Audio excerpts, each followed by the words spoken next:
శ్రీ శ్రీ శ్రీ పోతులూరి వీరబ్రహ్మేంద్ర స్వాముల వారు కాలజ్ఞానంలో చెప్పిన విధముగా 7 చెడ్డలతో పుట్టినటువంటి తాటి చెట్టు. ఇది పార్వతీపురం మన్యం జిల్లా గోపాలపురం గ్రామానికి దగ్గరలో ఉంది.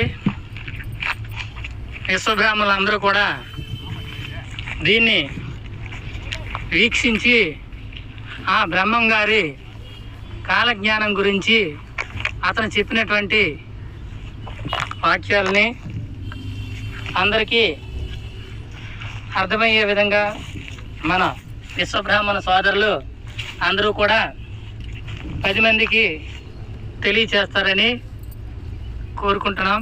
ఇట్లు Parvathipuram Parvathidevi carpenters workers union. చూడండి బ్రదర్స్, ఈ కాయలు కూడా చూడటానికి అదో రకంగా ఉన్నాయి. ఇది మన ఏరియాలో ఉండటం అనేది చాలా గర్వించదగ్గ విషయం. Thank you friends, share me.